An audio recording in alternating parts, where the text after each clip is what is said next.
ओम गण गणपते नमः। जय गजानन भगवान की। मार्गशीर्ष कृष्ण गणेश चतुर्थी व्रत कथा। महाराज दशरथ की कथा। पार्वती जी ने गणेश जी से पूछा कि अगहन कृष्ण गणेश चतुर्थी संकटा कहलाती है। उस दिन किस गणेश जी की पूजा किस रीति से करना चाहिए? गणेश जी ने उत्तर दिया कि हे हिमालय नंदिनी, अगहन में पूर्वोक्त रीति से गजानन नामक गणेश जी की पूजा करनी चाहिए। पूजन के बाद अधैर्य देना चाहिए। दिन भर व्रत रहकर पूजन के बाद ब्राह्मण को भोजन कराकर जौ, तिल, चावल, चीनी, घृत का शाकला बनाकर हवन करावे तो वह अपने शत्रु को विशुभित कर सकता है। इस संबंध में हम तुम्हें एक प्राचीन इतिहास सुनाते हैं। प्राचीन काल में त्रेता युग में दशरथ नामक एक प्रतापी राजा हो चुके हैं। वे राजा आखिर प्रिय है। एक बार अनजाने में ही उन्होंने एक श्रवण कुमार नामक ब्राह्मण का शिकार करते हुए वध कर दिया। उस ब्राह्मण के अंधे माँ बाप ने राजा को श्राप दिया कि जिस प्रकार हम लोग पुत्र शोक में मर रहे हैं, उसी भांति तुम्हारा भी पुत्र शोक में मरण होगा। इससे राजा को बहुत चिंता हुई। उन्होंने पुत्रेष्टि यज्ञ कराया।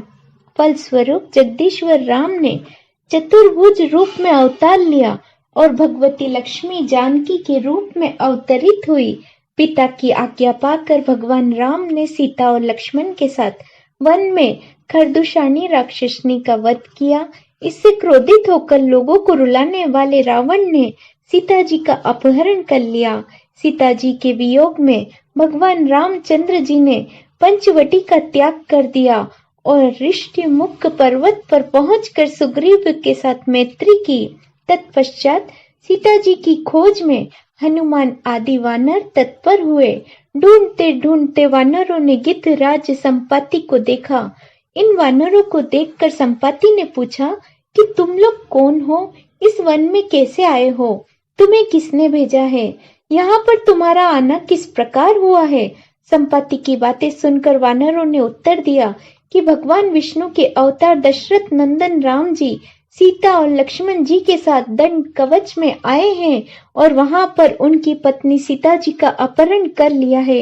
हे मित्र, इस बात को हम लोग नहीं जानते हैं कि सीता कहाँ है। उनकी बात सुनकर संपाति ने कहा कि तुम सब रामचंद्र के सेवक होने के नाते हमारे मित्र हो। जानकी जी का जिसने हरण किया है और वह जिस स्थान पर है वह मुझे मालूम है। सीता जी के लिए मेरा छोटा भाई जटायु अपने प्राण गंवा चुका है। श्री रामचंद्र जी के चरण कमल का स्मरण कर हमारा भाई अपना शरीर त्याग चुका है। यहाँ से थोड़ी ही दूर पर समुद्र और समुद्र के उस पार राक्षस नगरी है। वहां पर शीशम के पेड़ के नीचे सीता जी बैठी हुई है। आप लोग देखिए, रावण द्वारा अपहृत सीता जी अभी भी मुझे दिखाई दे रही है। मैं आपसे सत्य कह रहा हूँ। सभी वानरों में हनुमान जी अत्यंत पराक्रमशाली, अतः उन्हें वहां जाना चाहिए। केवल हनुमान जी ही अपने पराक्रम से समुद्र को लांघ सकते हैं। अन्य कोई भी इस कार्य को करने में समर्थ नहीं है। संपाति की बात सुनकर हनुमान जी ने पूछा कि हे संपाति, दुस्तर समुद्र को मैं किस प्रकार पार कर सकता हूँ? हमारे सब वानर उस पार जाने में असमर्थ है, तो मैं अकेला कैसे पार कर सकता हूँ? हनुमान जी की बात सुनकर संपाति ने उत्तर दिया कि हे मित्र, आप संकट नाशक गणेश चतुर्थी का व्रत कीजिए। उस व्रत के प्रभाव से आप समुद्र को क्षण मात्र में पार कर लेंगे। संपाति के आदेश से संकट चतुर्थी के उत्तम व्रत को हनुमान जी ने किया। हे देवी, इसके प्रभाव से क्षण भर में समुद्र को लांघ गए। इस लोक में इसके समान सुखदायक दूसरा कोई व्रत नहीं। श्री कृष्ण जी कहते हैं, महाराज युधिष्ठिर, आप भी इस व्रत को कीजिए। इस व्रत के प्रभाव से आप क्षण भर में अपने शत्रुओं को जीतकर संपूर्ण राज्य के अधिकारी बनेंगे। और भगवान कृष्ण का वचन सुनकर युधिष्ठिर ने गणेश चतुर्थी का व्रत किया। इस व्रत के प्रभाव से वे अपने शत्रुओं को जीतकर राज्य के अधिकारी बन गए। जय श्री कृष्ण।